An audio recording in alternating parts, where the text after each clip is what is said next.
É que fecha mais assim. Não, por quê? Ah, por causa do barulho? Pode fechar. Mas não feche tudo não, senão fica calor. Entra aí, né, pra mim ver. Ó, o João entrou. Boa noite.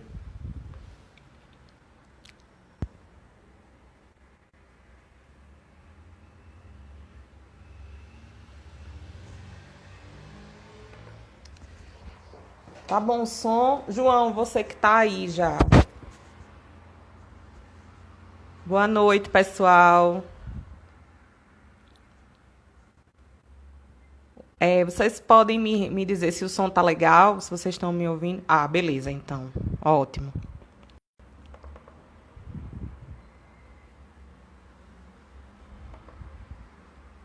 Legal.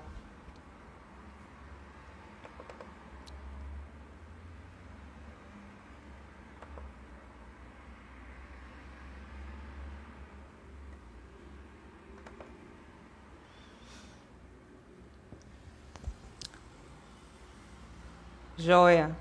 Que bom.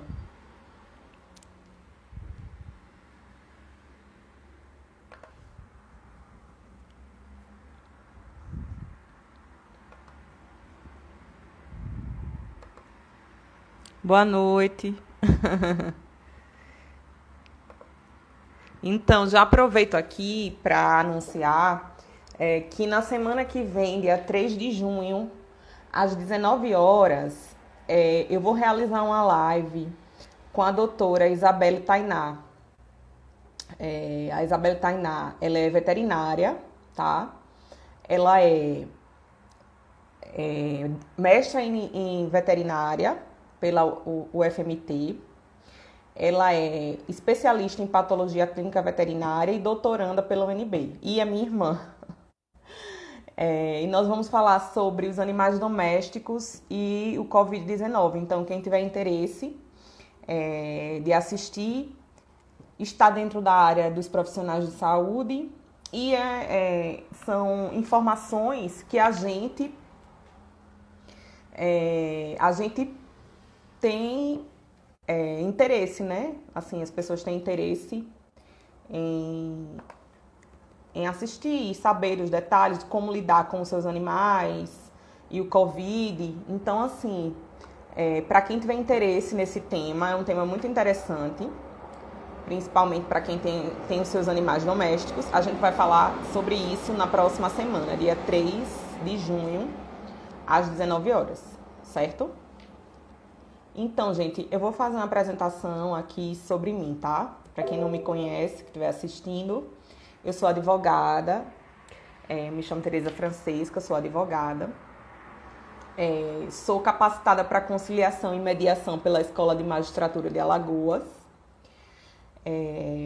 Fui aluna especial do mestrado em Direitos Humanos da Universidade de Brasília. Sou pós-graduanda em Direito Administrativo. Já terminei as matérias, terminando só de escrever o artigo. Sou capacitada para Direito Médico e também estou me especializando em Direito Médico e Hospitalar, certo? É uma área, assim, bastante interessante de atuação para os profissionais. Então, é uma área que vem crescendo e você tem muitas ramificações de atuação. Então, existe a área do direito médico, que trata das relações de responsabilidade civil, né, pacientes, médicos e hospitais, planos de saúde. Existe a parte de consultoria para os profissionais de saúde. E existe também a parte da atuação do advogado na esfera ético-disciplinar, que também, para os profissionais de saúde, é bem interessante, né? Então, toda a área de saúde também contempla essa relação ético-disciplinar. Então, o direito médico, ele se ramifica em diversas áreas, né? A gente tem a ramificação dele em várias áreas do direito. Então, é bem interessante essa atuação do direito médico, certo? Quem tiver interesse, eu estou escrevendo... Opa, virei aqui a câmera sem querer. Estou responsável pela seção de Direito Médico, da área de Direito Médico, do site cidadãossp.com. Então, se vocês tiverem interesse, tem uns artigos escritos por mim, inclusive tem um artigo relacionado a essa live que já está disponível lá no site. O link está na bio do Instagram, no perfil, é só você clicar e já é redirecionado para o link para o site, tá bom? Então é só clicar lá que vocês podem ver o artigo. Tem um artigo relacionado exatamente a essa live de hoje e também tem outros artigos lá escritos por mim. Então quem tiver interesse pode ir lá. Boa noite, pessoal que está entrando aqui. Acho que deu uma travada. Oi, olá, boa noite, meu pai, Ana, minha amiga, boa noite, minha mãe aqui também. Todo mundo que está prestigiando eu agradeço, tá, gente? Falei um pouco aqui sobre mim e vou adentrar já no tema da live, certo? Vamos falar um pouco aqui sobre essa questão das atualidades do direito médico. Diante dessa questão da pandemia, estão acontecendo, né? Boa noite. Estão acontecendo diversas situações, né, nessa seara do direito médico ou que interfere de alguma forma no direito médico. A gente está percebendo muito esses temas, né, relacionados a essa área por conta dessa questão da pandemia do Covid. Se tiver algum barulhinho, gente, é porque o metrô fica passando aqui perto. Não sei se vocês estão escutando, mas se ficar um pouco, tiver alguma interferência de barulho é por conta disso. E aí, o que a gente tem nessa semana, tá? Na última semana. A gente tem novidades normativas em relação à questão desse uso da cloroquina, né? O Ministério da Saúde, certo, publicou no dia 20 de maio agora uma recomendação em relação à questão do uso da cloroquina e da hidroxicloroquina. Então, existe essa recomendação do uso, né? Houve essa recomendação do uso pelo Ministério da Saúde. Existia antes um protocolo, certo? Que foi de manejo clínico na atenção especializada, que foi publicado no final de março de 2020. E aí, esse protocolo, ele tinha sido revisado por diversos profissionais de saúde, certo? Foi infectologistas, pneumologistas, intensivistas, cardiologistas, vários médicos tinham assinado esse protocolo. Contudo, esse novo documento, sim, o protocolo anterior, tá? Ele tinha essas orientações para o manejo da questão da Covid e a indicação do uso da cloroquina ou hidroxicloroquina para casos graves. Então, não tinha indicação para casos leves, certo? Isso não era o uso obrigatório, certo? Não era um indicativo obrigatório para o médico, mas existia essa possibilidade e a indicação, a recomendação desse protocolo era para casos graves, né? Caso o médico entendesse que fosse utilizar, em casos graves. Contudo, recentemente, agora em maio, agora dia 20 de maio, teve essa alteração, né? E aí foram expedidas orientações, o nome não é nem protocolo novo. E essas orientações incluem a recomendação dessas medicações, cloroquina e hidroxicloroquina, para as manifestações leves da Covid também, tá? A exceção... Boa noite, pessoal que está entrando. Tia Rita, Kelly, oi. Então, essa nova recomendação, ela indica essa medicação, cloroquina e hidroxicloroquina, também para manifestações leves, tá? Com algumas exceções, algumas contraindicações, como nos casos de gestantes, que tem essa contraindicação aí de uso absoluta, né? Aí, contudo, tem algumas críticas até em relação à questão do ponto de vista jurídico. Para essas novas orientações, não foram assinadas por nenhum profissional de saúde Boa noite, boa noite. Boa noite, Magda, está entrando aqui também. Não foi assinado por nenhum profissional de saúde diferente do protocolo anterior. Então, tem essa crítica a esse documento, certo? E é essa atualização que a gente tem aqui. Em relação a isso, também tenho que falar que a Sociedade Brasileira de Infectologia publicou um informe no número 13, agora em 20 de maio também, no mesmo dia que foram expedidas essas orientações do governo federal em relação a essas medicações. E nesse documento, essa instituição, a Sociedade Brasileira de Infectologia, ela se posicionou no sentido de contraindicar o uso de rotina desses medicamentos, cloroquina e hidroxicloroquina, nos casos da Covid-19, incluindo casos graves. Por quê? Porque, segundo essa recomendação, esse informe, não há estudos, diante dos estudos realizados, a comprovação de alguma eficácia desses medicamentos. Então, esse foi o posicionamento mais recente agora da Sociedade Brasileira de Infectologia, certo? Nesse sentido. Aí o que ocorre? Esse é um tema bem polêmico, né? Realmente é bem complicado para os profissionais de saúde e os médicos essa questão. Não tem obrigatoriedade, mesmo que tenha essa orientação do Ministério da Saúde, do uso que o médico ministre, né, que prescreva essas medicações.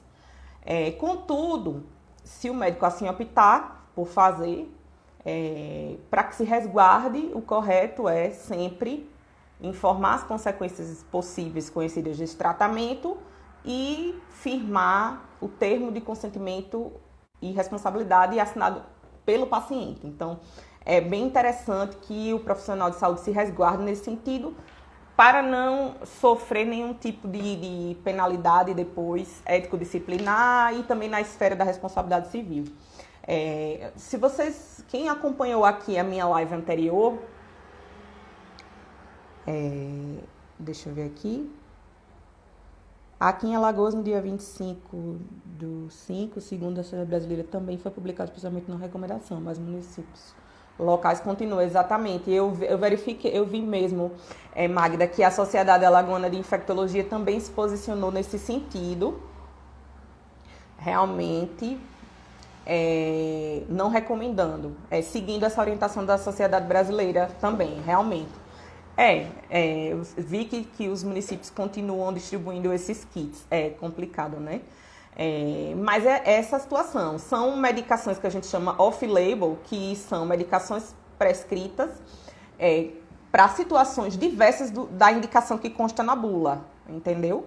Então, como essas medicações, por que se chamam assim off-label, né? Porque elas estão fora daquela previsão ali do estudo que foi feito, da pesquisa clínica e da pesquisa, incluindo o uso ali dessa medicação, direcionada para o uso daquelas enfermidades ali. Então, a cloroquina não foi utilizada nesse processo. A Covid não foi utilizada nesse processo de pesquisa dos efeitos da cloroquina e hidroxicloroquina, né? E aí, por isso que se chama off-label esse uso. Então, esse uso tem que ter bastante cautela. A gente sabe que tem essa incerteza, né? Não existe uma medicação específica.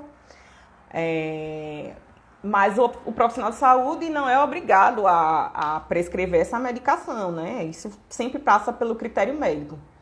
E se fizer, o importante é sempre se resguardar nesse sentido. Obviamente, sempre informando ao paciente, isso é muito importante, informar o paciente. Na verdade, em relação a todo e qualquer tratamento de saúde, isso é essencial, né? Essa informação, direito de informação, inclusive é um preceito ético que tem na legislação pertinente, né? No Código de Ética Médica. Então, existe essa obrigação, né, de informação. E nesses casos, mais ainda, por conta dessa questão exatamente de toda essa incerteza que paira sobre isso. Então é importante que seja ministrado, que seja que seja feito esse termo de consentimento e assinado no caso de prescrição dessa medicação. Não é obrigatório para o profissional de saúde, mesmo com essas recomendações oriundas do governo federal, entendeu? Então, é sempre importante deixar isso claro, né? Porque a gente vê muita polêmica, fake news em relação a esses assuntos, mas é importante salientar que isso passa sempre pelo critério do médico que está tratando o paciente, né? Obviamente que sempre a informação relacionada ali ao paciente é importante que se passe toda essa questão, né? Que ele seja informado em relação as consequências, mas passa pelo critério médico. Então, em relação a essa questão da cloroquina, foi recente essa modificação, eu queria falar sobre isso. Quem acompanhou as lives anteriores, eu vou só falar assim por alto, mas em relação à questão de cobertura de plano de saúde e Covid, então, pela legislação da saúde, né, pela lei 9656 que rege os planos privados de saúde, essa cobertura é obrigatória, tá? Conforme os artigos 10 e 12, o contrato nenhum pode suprimir esse direito, porque seria prática abusiva, tá? E também cláusula nula de pleno direito, porque todas as doenças que constam no código CID, elas devem ser passíveis de tratamento pelo plano de saúde. Então, o plano de saúde tem que ter essa cobertura, tá? De todo tratamento, exames, consultas, internações, tudo que for consequente disso aí. O que mais que a gente pode falar? Sim, em relação a isso, eu também falei nas lives anteriores, mas aí eu vou deixar registrado aqui para quem não assistiu, que a ANS editou a Resolução Normativa 453 de março de 2020, tá? Essa resolução normativa determinou a inclusão do exame para detecção do coronavírus no rol de procedimentos obrigatórios para planos de saúde de segmentação hospitalar, ambulatorial e de referência. Aí, esse exame demanda solicitação médica, tá? Nos casos suspeitos de Covid-19. Então, o critério é médico. Vai passar pelo crivo do médico. O médico, entendendo que é um caso suspeito, ele pode solicitar esse exame e é obrigação do plano de saúde implementar a realização desse exame, tá? Vamos lá. Sim, falei também nas lives anteriores sobre telemedicina. Foi uma mudança recente, muito interessante. Existe uma resolução do Conselho Federal de Medicina, tá? 1643/2002, que já admitia a telemedicina. Contudo, ela não regulamenta bem todos os detalhes decorrentes dessa situação, tá? Então, diante dessa questão do Covid, o que aconteceu? O Ministério da Saúde editou a portaria 467 de 2020. Essa portaria admitiu o uso da telemedicina diante dessa questão da pandemia do Covid-19, certo? Inclusive admitindo a prescrição de receitas médicas e atestados à distância, através da certificação digital. Então, a exigência da portaria é que o médico tenha esse certificado digital, entendeu? Então, tem que ter o certificado digital para que seja válido esse documento. E aí foi admitida a telemedicina tanto no SUS quanto na esfera privada. Inclusive, tem já alguma implementação, alguns médicos já adotaram esse método. E aí depois, o que aconteceu? Em 15 de abril de 2020, foi sancionada a Lei 13.989/2020, tá? Determinando a possibilidade da telemedicina também. Já existia a resolução do CFM, depois a portaria do Ministério da Saúde, e aí, por último, foi sancionada essa lei, tá? Boa noite, Elô, vi que você entrou aqui. E o pessoal aqui, Jaqueline, Edielson, obrigada, tá, gente? Por prestigiar aqui. Tielô, boa noite. Então, é muito interessante, tá? Essas inovações, né? que a gente tem aqui essas novidades. Então, assim, todas bem relacionadas a esse contexto do Covid, né? Que a gente está vivenciando. Então, são novidades que auxiliam as pessoas nesse processo, tanto os profissionais de saúde quanto os pacientes, né? Os pacientes, nós todos que quando precisarmos dos serviços médicos. E é muito interessante. E o critério da telemedicina é o quê? Critério médico também. Então, sempre dentro da possibilidade, né? Situações em que seja necessário o exame presencial, clínico ali, então não vai ser possível. Mas para acompanhamento, para monitoramento, a teleconsulta, telemonitoramento e para assistência entre médicos que estejam em locais diversos é muito útil e é permitido por esses instrumentos normativos, né? É muito legal. Então, eu já falei aqui sobre a questão dessa portaria nova do Ministério da Saúde, da resolução nova das orientações do Ministério da Saúde. Agora eu vou comentar um pouco algumas decisões judiciais recentes sobre o direito médico, certo, gente?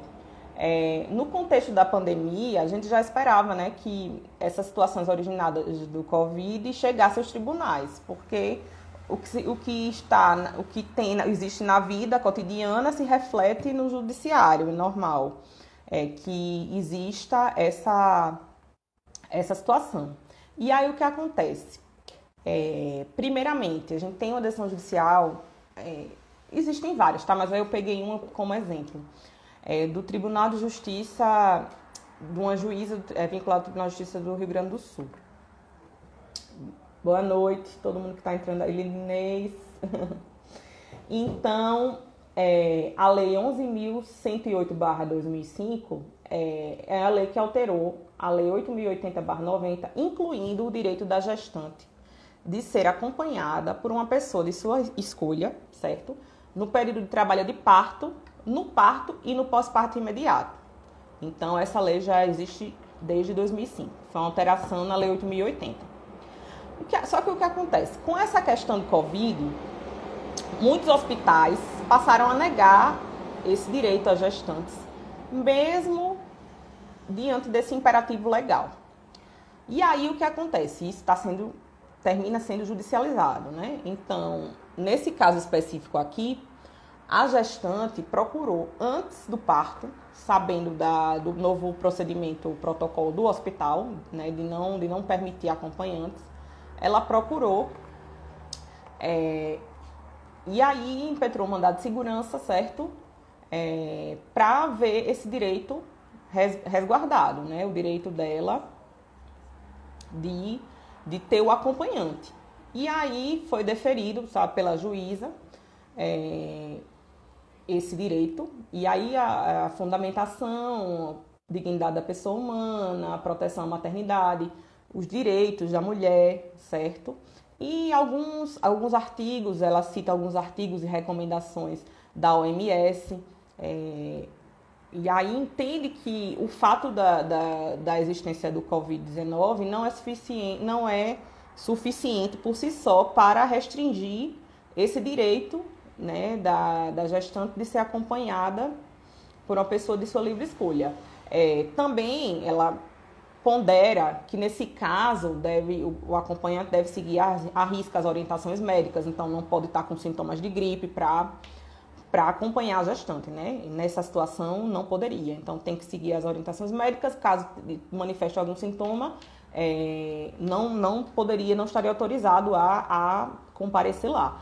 Mas, numa situação sem essa condição, né, estando em condições de saúde perfeitas, então poderia sim acompanhar, e aí ela deferiu essa tutela antecipada, a liminar, para que essa pessoa pudesse acompanhar a gestante. Muito interessante essa decisão, uma decisão que, com esses fundamentos, a gente tem visto decisões muito parecidas nesse sentido, em diversos tribunais, tá? Esse aqui foi especificamente no Rio Grande do Sul, mas a gente tem visto decisões nesse mesmo sentido. Foi alguma coisa, assistente? Não. Pronto. Tem mais uma decisão que eu quero comentar com vocês, que foi do Judiciário do Amazonas, tá? Então, houve uma decisão prolatada, tá? Para garantir a manutenção de um paciente que foi internado em hospital privado por ocasião de ausência de leito em hospital público. Então, essa manutenção, ela foi deferida às expensas do Estado, certo? E aí, houve essa liminar para garantir o direito a essa pessoa. Então, no caso, não existia leito hospitalar mais por conta dessa questão do coronavírus. Na esfera pública, no SUS, não tinha mais leito. E aí, a pessoa interessada aqui procurou, né, o judiciário para que foi internada, né, procurou um hospital público, um hospital privado, e aí foi internada lá e aí solicitou que, diante da ausência de vaga no SUS, que essa internação, esse tratamento fosse custeado pelo Estado. Boa noite, meu amigo Erison entrou aqui. Então, muito interessante essa decisão também, tá? Foi no Poder Judiciário do Amazonas. E aí a fundamentação a questão do direito à saúde, a gente verifica a Constituição Federal, também aqui na fundamentação do juiz. Então, é muito interessante essa decisão judicial, garantindo esse direito, né? Garantindo o direito à saúde. Então, não havendo esse leito hospitalar no SUS, foi garantida a internação dessa pessoa no hospital privado. Aqui, então, deixa eu ver mais aqui que a gente pode comentar. Sim, aí o que é que vem acontecendo também? Relacionado à saúde, tá? Boa noite, Carol. Entrou aqui, tudo bem? Boa noite. Então, gente, a gente tem aqui mais uma decisão judicial.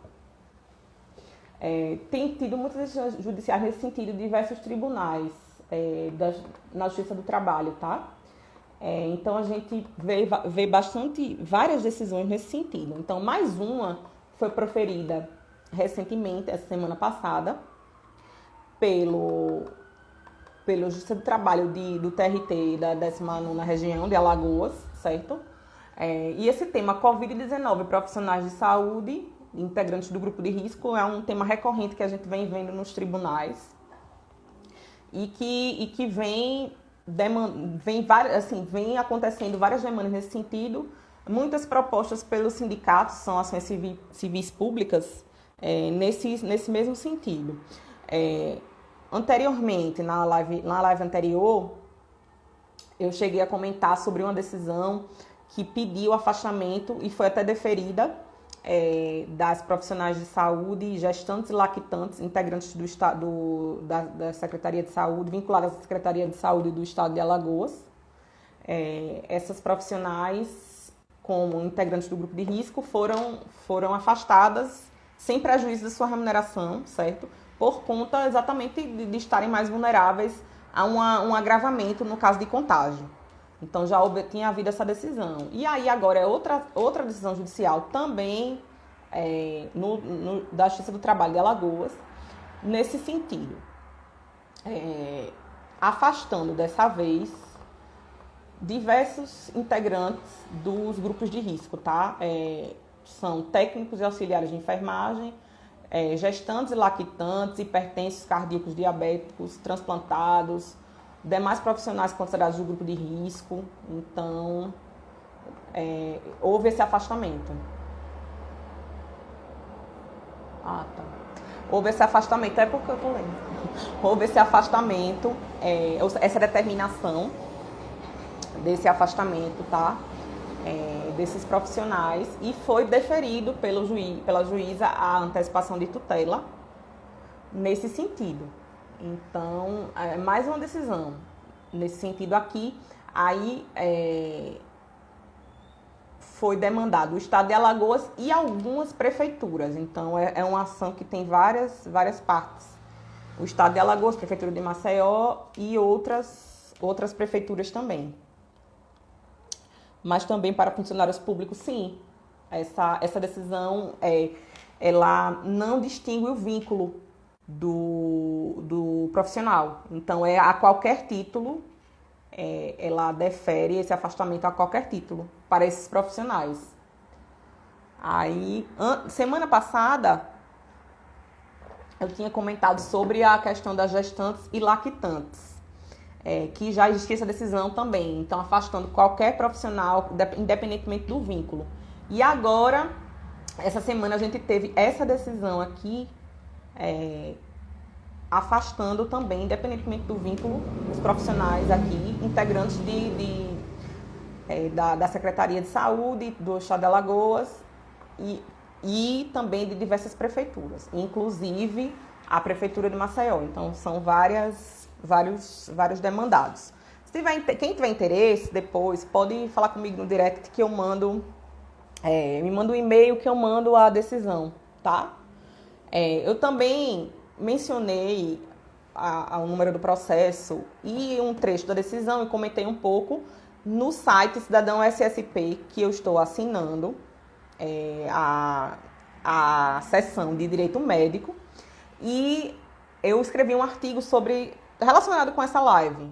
E aí, quem tiver interesse, pode clicar, o link está na bio, e aí pode obter lá essa decisão, tá? Mas aí também, se tiver interesse que eu mande a decisão na íntegra, viu, Carol? Se você quiser, bota teu e-mail para mim no direct que eu te mando a decisão por e-mail na íntegra, viu? E aí, pronto, gente. A gente tem essas novidades, sabe? Em relação ao direito médico. Muitas situações a gente verifica. Aqui eu tô olhando aqui para o lado, porque eu estou com o computador, tá? Porque não tem como eu decorar todos os dados sem eu me guiar aqui por alguma coisa. Então, é por isso que eu tô olhando aqui pro lado. Tô com o computador ligado. E aí, é por conta disso. Entendeu? Então, gente, a gente tem essas novidades aí, essa semana, tá? Vamos ver. Nas outras lives eu falei um pouco sobre a questão de EPI, como direitos profissionais de saúde. E aí, essa questão do EPI, o profissional de saúde não é obrigado a se expor ao contágio sem o EPI, né? Isso aí é um direito que assiste ao profissional de saúde. Também a gente teve, semana passada, o STF, certo? Considerando o Covid-19 como doença profissional, suspendendo a eficácia de 2 artigos da MP 927/2020, certo? Essa MP autoriza medidas excepcionais para manter o vínculo entre empregadores e funcionários durante a pandemia do coronavírus, mas ela não considerava o Covid como doença profissional. E aí o STF compreendeu que se trata, sim, de doença profissional Covid-19. Então, muito interessante essa decisão também do STF, certo? Isso aí vai repercutir em diversas esferas, né? Esfera previdenciária, trabalhista. Então, é uma decisão muito interessante também, que eu tinha comentado na live anterior, mas é recente, tá? Deixa eu ver mais aqui se estou esquecendo alguma coisa. É isso. Então, hoje a gente tinha essas novidades aqui para falar. Certamente, nos próximos dias, a gente vai ver bastante situações variadas. E é isso, eu estou aqui à disposição, tá? Se alguém tiver alguma dúvida relacionada aqui à live, se quiser algum material de artigo também, eu posso enviar. Estou estudando bastante esses temas, mergulhando aqui de cabeça, né, no dia a dia, tanto profissional como para enriquecer os conhecimentos, né, atualizar as informações. E é isso, gente. Semana que vem eu vou realizar uma live, eu já tinha falado aqui no começo, mas eu vou dizer de novo. Aqui voltei. Acho que deu uma pausa aí e voltou, deve ter sido a conexão. Essa decisão é interessante para os profissionais que estão em serviços essenciais, é verdade. É muito interessante, é bem justa, né? Porque realmente as pessoas que estão na linha de frente, principalmente, terem um ônus de comprovar esse contágio numa situação em que elas estão diretamente expostas, né, todos os dias, é meio complicado. Então, é bem acertada essa decisão, considerando o Covid como doença profissional. É uma interpretação bem condizente com a Constituição, né? Então, o que acontece? Semana que vem eu vou estar numa live, a gente vai fazer uma live aqui no meu Instagram com a doutora Isabelle Tainá, tá? Ela é profissional de saúde, é médica veterinária, é mestra em veterinária, especialista em patologia clínica pela UNB e doutoranda pela UNB. E é minha irmã também. Isso faz parte do currículo, mas é um detalhe. E ela vai falar sobre Covid-19 e os animais domésticos, certo? É uma visão da profissional de saúde em relação a um tema que muita gente tem dúvida, em relação à questão da possibilidade de contágio, não tem possibilidade de contágio. E assim, para esclarecer, né, as dúvidas que nós leigos temos em relação a isso. Então, ela vai estar presente aqui no Instagram, tá? 3 de junho às 19 horas eu vou divulgar mais aqui no Instagram. Mas quem tiver interesse, tiver o seu bichinho de estimação e quiser saber também, né, as novidades, então, esses detalhes aí, então a gente vai falar sobre isso na próxima semana. Também quero aproveitar o espaço para dizer aqui que eu vou disponibilizar, já está disponível no link na bio, o meu artigo que eu escrevi relacionado aqui a esse tema da live e também outros artigos que eu já tinha redigido anteriormente. E eles estão no site Cidadão SSP. O link está na bio do Instagram, mas se alguém tiver alguma dificuldade, pode mandar um direct que eu envio para vocês. Quero saber mesmo porque tem 4 cães. Pois é. Então, muita gente tem dúvidas, né, em relação a essas orientações. Então, nada melhor do que a gente escutar um profissional que certamente vai ter muita coisa interessante para falar sobre essa temática. E tem relação com a saúde, né? Porque se trata de profissional de saúde e a saúde dos animais, além do bem-estar deles, que a gente zela por isso, também interfere na saúde, pode interferir na saúde humana, né?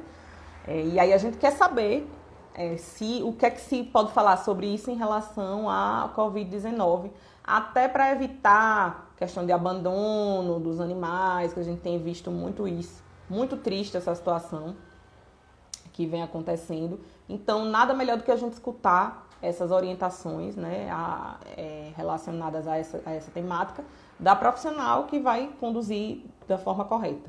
Então, é isso, minha gente. Eu agradeço aqui a todo mundo, viu, que prestigiou aqui a live, tá? Muito obrigada a todo mundo que entrou aqui. Obrigada mesmo.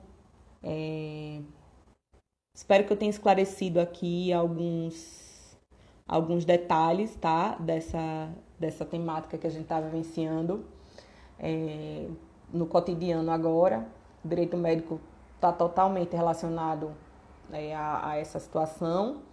E outras esferas do direito também, então isso está interferindo bastante em relação a isso. Deixa eu ver aqui, chegou uma pergunta. Tereza, no caso de hospital particular não internar pela falta de leitos, caberia alguma indenização posterior? No caso, valeu, para chegar mais cedo, tá certo.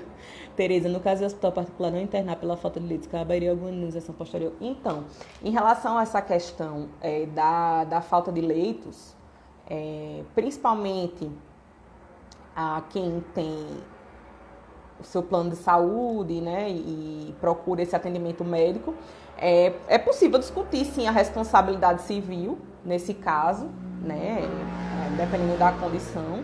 A gente sabe que existe a questão da discussão da responsabilidade, principalmente nas relações vinculadas a plano de saúde, da responsabilidade objetiva, né, que a gente sabe que existe. E aí é possível discutir sim essa possibilidade de indenização. É certo que tem essa situação excepcional, então tem as teses de excludente de responsabilidade, como situações de força maior. E aí, com isso, são coisas que vão ser discutidas nos autos do processo, entendeu?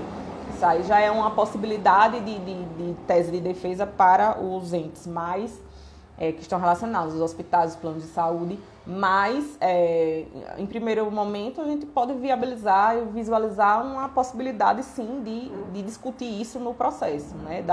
Até porque existe a responsabilidade, principalmente tratando-se dos hospitais, dos planos de saúde, de natureza objetiva. Porque as relações de plano de saúde, entre plano de saúde e os clientes, os beneficiários, elas também estão pautadas pelo Código de Defesa do Consumidor. Então tem essa discussão, a gente pode discutir, né, essa questão. Mas tem a situação da condição atípica que a gente está vivenciando. Então, possivelmente também será discutido algum excludente de responsabilidade. Não sei se deu para entender. Estou vislumbrando todos os lados da questão, entendeu? Por isso que eu estou falando isso. Então, é uma possibilidade. Entendeu, gente? Tá entrando o pessoal aqui, já tô quase finalizando, tá entrando aqui mais gente. Boa noite, a minha avó entrou aqui. Tia Paula, George. Obrigada, gente. Então, é isso. Agradeço aqui, tá? Vocês que participaram aqui, estão participando aqui da live. Eu pretendo fazer sempre, uma vez na semana, eu tô fazendo isso aqui, né? Esse trabalho aqui, que trata-se de quê? Isso no caso da pessoa ter plano de saúde, é verdade. Boa noite, Ju. Boa noite. Sempre essa situação pode ser discutida, né? Em relação à responsabilidade do hospital, dependendo do contexto. Então, faltou leito, você pode, principalmente tratando-se do plano de saúde, você pode discutir. Mas existem as excludentes de responsabilidade, até porque a gente vivencia uma situação caótica, né? E aí, com isso, existem as alegações possíveis de excludentes de responsabilidade civil. Não que eu acredite que haja exatamente, depende do contexto da situação, o contexto probatório, aí a gente tem que se comprovar. E aí, gente, foi aqui, deixa eu ver mais o que. Então, eu pretendo continuar fazendo essas lives, por quê? Por uma questão de compartilhar informações, trocar ideias também, né, com todos que interagem aqui, é muito bom isso. Realmente, estamos numa situação atípica. Então, é bom trocar ideia, né? Ideias com todo mundo que participa aqui, que interage, é maravilhoso. E compartilhar o pouco conhecimento, né, que a gente vai adquirindo todos os dias, porque a gente sempre tem que estar estudando e renovando essas informações, né? Mesmo os profissionais. Então, a gente vai compartilhando conhecimento, informações de interesse público. Então, a finalidade é essa, é compartilhar informações de interesse público e trocar ideias, né, aqui com todo mundo que interage. E aí eu pretendo sempre continuar fazendo uma vez na semana, tá? Essa é a primeira vez que eu faço só aqui a live. Geralmente tem um convidado, eu faço com outras pessoas, mas é a primeira vez que eu faço só. Então, geralmente eu faço convidando alguém, a gente interage, troca ideia. E tanto é que semana que vem eu vou fazer assim. Eu vou fazer dessa forma a live. Semana passada e semana retrasada também fiz assim.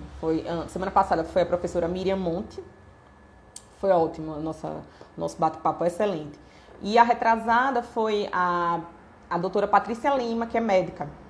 E trabalha na linha de frente no combate à Covid. Inclusive, esse vídeo da doutora Patrícia e o artigo relacionado que eu escrevi está no site que eu mencionei, está no link na bio. Se alguém tiver interesse, pode assistir lá. no YouTube, tá disponível lá. A da professora Miri, infelizmente, eu não consegui salvar porque meu telefone deu um problema. E aí, com isso, eu perdi a live, eu não consegui salvar a live para disponibilizar depois, retransmitir no YouTube. Mas a minha intenção é sempre fazer isso como forma realmente de compartilhar informações realmente de interesse público. E aí a gente vai trocando ideias também com todo mundo que está aqui, certo? Ana, eu não sei se você ouviu, já falei aqui. Semana que vem eu vou estar falando sobre animais domésticos e Covid-19 com a doutora Isabelle Tainá, que é minha irmã e muito, muito competente, doutoranda em veterinária, e ela vai estar aqui. Então, eu sei que você tem animal também, acho que você vai gostar do tema. E aí a gente vai continuando compartilhando isso. Então, eu agradeço vocês, eu vou encerrar aqui, certo? Eu agradeço aqui a presença de todos, muito obrigada. Foi muito bom trocar ideias aqui com vocês e compartilhar um pouco de informação. Agradeço a todo mundo que prestigiou aqui, certo? Esse bate-papo. E até a próxima, tá bom? Um beijo a todos. Eu vou encerrar aqui a live, tá? E agradeço a vocês, tá? Boa noite e fiquem com Deus. Até mais, gente. Até a próxima, irei aguardar a próxima. Olha, tá vendo aí do pessoal com os animaizinhos? É isso mesmo. Muito bem. Um beijo. Quem não conseguiu assistir tudo, se Deus quiser, não vai acontecer o que aconteceu da outra vez. Eu vou conseguir encerrar e salvar aqui para ficar disponível por 24 horas. Oi, vó, boa noite. Então, eu vou tentar. Se Deus quiser, não vai acontecer o que aconteceu da outra vez, não. Aí eu vou salvar, vou deixar. Quem não conseguiu ver tudo, pode ver aqui a live depois que eu encerrar, porque fica disponível por 24 horas e também vou disponibilizar no YouTube. Tá bom, gente? Então é isso. Um beijo pra todo mundo. Até semana que vem. Tchau!